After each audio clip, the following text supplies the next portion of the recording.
국가정보원의 대선 개입 사건, 크게 두 가지 방향으로 수사와 재판이 진행이 되고 있죠. 그중 하나가 대선 직전 경찰이 국정원 여직원 노트북 수사할 때 이 수사를 축소 은폐 지시를 했냐 안 했느냐 이 부분이고요. 최상부로 김용판 당시 서울청장이 지목이 됐습니다. 어제 그에 대한 1심 선고가 있었죠. 무죄가 나왔습니다.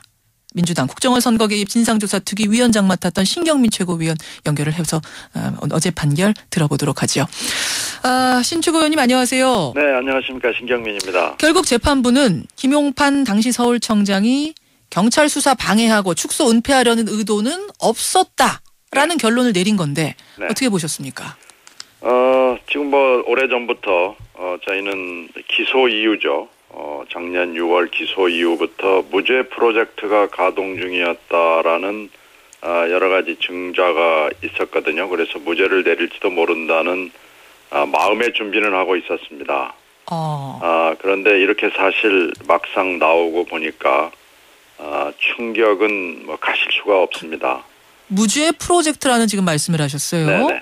무죄 프로젝트라고 할 만한 그런 어떤 근거들이 보였나요? 네, 검찰총장 찍어내기가 그 시발이었죠. 그리고 이제 윤석열 수사팀장도 결국 찍혀 나갔고요. 그리고 그 뒤에 있었던 여러 가지 증거인멸, 수사 방해, 그리고 이상한 브리핑들, 그리고 기밀 유출, 이게 여당에만 유출이 됐거든요.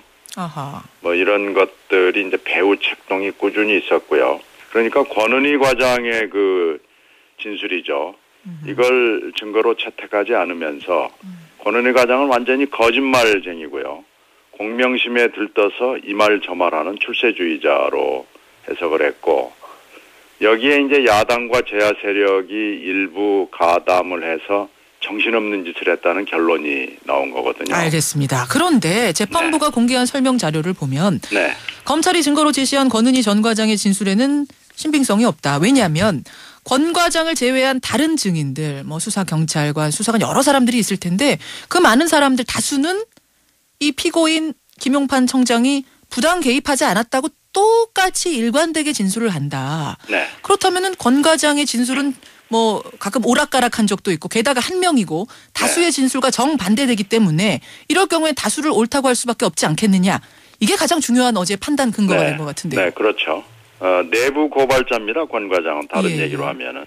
이 100명의 조직에서 99명의 비리에 대해서 한 명이 호루라기를 불 때는 이 내부 고발자에 대해서 어떤 법적 대우를 해야 되는지, 이 증언이죠. 이 증거에 대해서 어떤 증거 능력을 부여해야 되는지를 판단을 해줘야 되고요.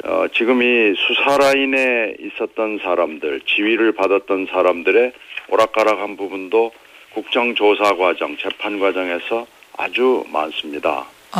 그거에 대해서는 전혀 판단하지 않고 검찰 수사가 미진했는지 그 부분도 한번 따져봐야 되겠습니다만은 구체적으로 법원이 이렇게 판단한다는 데 대해서는 저는 절대로 동의할 수가 없습니다. 동의할 수 없다. 정치적 판결이다라는 어제 민주당의 브리핑도 나왔던데 동의하시는 겁니까? 네, 그 부분에 대해서는 동의합니다. 절차는 지금 재판 절차는 근사하게 진행됐습니다만은 결론은 50 재판을 연상시키고 있습니다. 누가 직접적으로 압박을 했다고 보시는 건가요? 아니면 알아서 그러면은 재판부에서 이렇게 좀 스스로 눈치를 본 거다 이렇게 보시는 건가요? 그걸 저희들이 입증할 수는 없습니다만은 두 가지 다가 아닐까라고 생각이 되고요. 앞서서 말씀드렸듯이 이제 국정원 대선 개입 사건은 크게 두 가지 줄기입니다. 하나가 이 김용판 전 청장에 대한 거고 다른 하나가 원세훈 전 국정원장 건인데 그렇습니다. 재판부가 같습니다.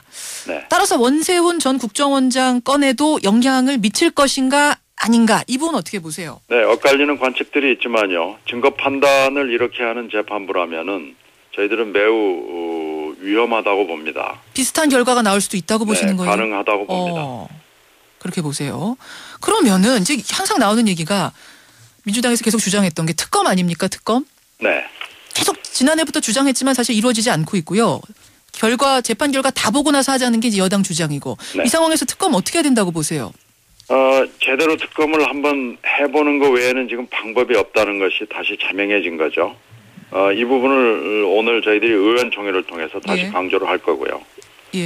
다시 한번 여당에게 촉구하고 청와대가 얘기해온 재판 결과를 보자는 말의 실체에 대해서 저희들이 여러 가지 성토를 하게 될 겁니다. 알겠습니다. 오늘 의원총회가 열리는군요. 신경민 최고위원, 민주당 최고위원 만나고 있습니다. 시간이 없지만 한 가지만 좀 여쭙고 가야겠어요. 네. 청와대가 KBS 민경욱 네. 기자를 새 대변인으로 임명을 한 후에 여러 가지 갑론을박이 계속 이어지고 있습니다. 네네. 이번 인사는 어떻게 보세요? 청와대 인사 원칙이 없다는 점이 또다시 확인이 된 거고요. 과정과 절차에서는 민 대변인이 방송인으로서 또 앵커로서 그렇게 적절한 선택과 처신을 했다고는 볼 수가 없습니다. 과정과 절차에 있어서 문제가 있다. 근데 사실은 이제 어떤 분들은 그런 말씀하세요. 신경민 의원도 지금 그렇고 뭐 언론인 출신이 국회에 가서 정치인 된 경우 많고 행정부 가서 공직자 된 경우도 얼마든지 있지 않은가. 네. 그 경우하고 이 경우하고 뭐 그렇게 차이가 나느냐. 뭐라고 답하시겠습니까? 뭐 질적으로는 국회와 행정부 또 청와대에 진출한 것은 질적으로 좀 차이가 있죠. 그리고 절차에 있어서도 KBS 핸드폰을 가지고 청와대로 바로 들어가가지고 그게 논란이 됐지 않습니까? 바로 들어갔다는 것의 문제는 뭔가요? 바로 들어갔기 때문에 생길 수 있는 부작용이란 뭔가요?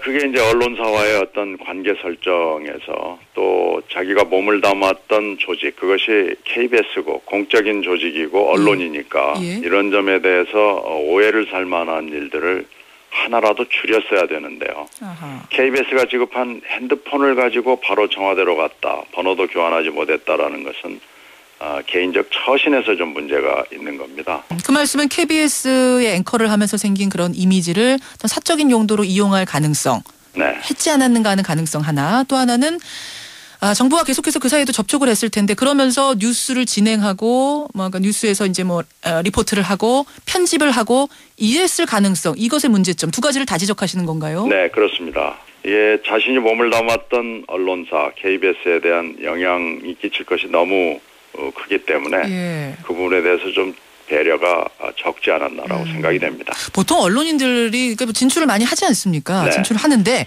그 경우에는 뭐랄까요? 법으로 정해져 있는 건 없습니다만 네, 법은 없습니다. 언론인의 윤리다라고 보는 유예 기간은 보통 어느 정도 말씀들을 하세요? 되게 몇 달을 얘기하죠. 그것도 뭐 KBS 다르고 MBC 다르고 뭐 그럴 수 있으니까요. 사내 윤리 강령에 의하면 지금 KBS는 6개월이더라고요. 네, 그렇게 돼 있더군요. 예. 그렇군요. 신경민 의원 같은 경우에는 교수직을 한 2년 하셨던가요? 저는 은퇴를 하고 난 이후에 예. 공천을 받았습니다. 그렇죠. 예. 국민 여러분 어떻게 생각하실지 모르겠습니다. 어쨌든 전 앵커로서 어떻게 생각을 하시는가 좀 들어봤습니다. 여기까지 듣겠습니다. 네, 고맙습니다. 예, 민주당 신경민 최고위원 만났습니다.